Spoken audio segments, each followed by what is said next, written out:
अरे पगली, मायका भाभी से नहीं होता। सोनल की भाभी सोनल को 4 बार फ़ोन कर चुकी थी, पर सोनल फ़ोन ही रिसीव नहीं कर रही थी। बाद में जब सोनल किचन से बाहर आई तो देखा उसकी भाभी के 4 मिस कॉल हैं लगातार।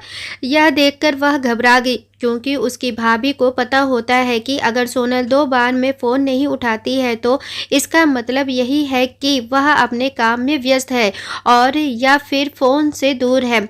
अब सोनल का मन घबरा रहा था, क्योंकि भाभी के 4 फ़ोन लगातार आने से उसे टेंशन हो गई थी, क्योंकि सोनल की मम्मी की तबीयत इन दिनों ठीक नहीं चल रही थी। अभी 2 दिन पहले ही सोनल अपनी मम्मी से मायके में मिलकर आई थी। फिर भी सोनल ने हिम्मत करते हुए अपनी भाभी को फ़ोन लगाया और फ़ोन जैसे ही भाभी ने उठाया तो सोनल को रोते हुए कहा, दीदी, मम्मी जी हमें छोड़कर चली गई हैं। रात को अच्छे से सोई थी। सुबह आपके भैया और मैंने खूब उठाने की कोशिश की, पर वह नहीं उठी। तब हमने डॉक्टर साहब को बुलाया, फिर उन्होंने बताया कि मम्मी जी अब नहीं रहीं।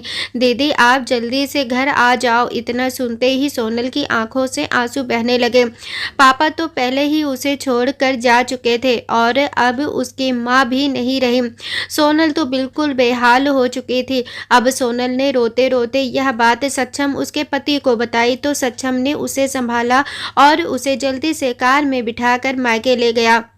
सोनल जैसे ही अपने घर पहुंची तो अपनी माँ के शरीर को देखकर उससे लिपट गई और खूब रोई। आखिर में सक्षम ने उसे किसी तरह समझाया और माँ का अंतिम संस्कार किया।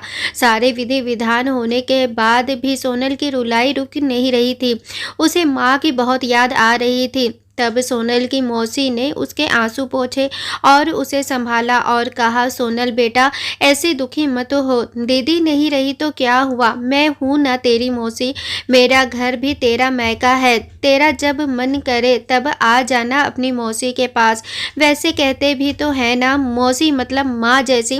बेटी, मैं तेरा दर्द समझ सकती हूँ, क्योंकि तेरे पापा तो पहले ही तुझे छोड़कर जा चुके हैं और आज दीदी भी चली गई। कहते हैं ना कि माँ के जाने के बाद तो लड़कियों का मायका ही छूट जाता है। यह भाभी तो बस दुनिया को दिखाने के लिए नाम का रिश्ता होता है, क्योंकि मायका तो माँ से ही होता है। सोनल भी मन ही मन सोचने लगी कि शायद मौसी ठीक ही तो कह रही हैं और वह मौसी से लिपटकर जोर जोर से रोने लगी और कहने लगी, क्या मौसी, मेरा भी मायका अब नहीं रहा। तभी सोनल की भाभी दूर बैठी दोनों की बातें सुन रही थी। पहले तो भाभी ने सोनल को चुप कराया और फिर उसे दिलासा दी।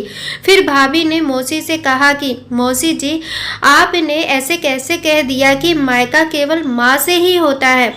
मैं मानती हूँ कि माँ का स्थान कोई नहीं ले सकता, लेकिन अभी दीदी के भैया भाभी जिंदा हैं और जब तक हम हैं दीदी का मायका हमेशा बना रहेगा। मैं पूरी कोशिश करूँगी दीदी को मम्मी जी की तरह प्यार और सम्मान देने की, और दीदी जब चाहे तब यहाँ आ सकती हैं। यह घर कल भी उनका था, आज भी है और कल भी रहेगा। मौसी जी, मैं भी एक बेटी हूँ और मेरा भी मायका है, और मैं अच्छे से जानती हूँ कि हम बेटियों के लिए मायका कितना महत्वपूर्ण होता है। मौसी जी, आप दीदी को अपने घर जरूर बुलाइए, पर उन्हें अपने भैया भाभी के प्यार से दूर मत करिए।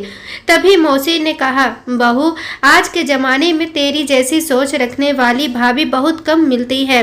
मुझे माफ़ कर दे, मैंने सोनल को गलत राह दिखाई।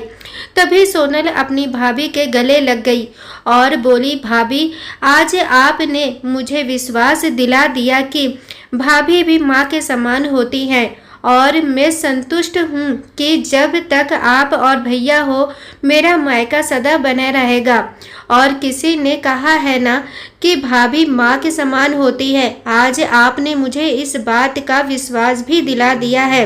दोस्तों, आशा करती हूँ कि आप लोगों को यह कहानी ज़रूर पसंद आई होगी। कहानी पसंद आई हो तो प्लीज़ चैनल को लाइक, शेयर एंड सब्सक्राइब करें। Thanks for watching.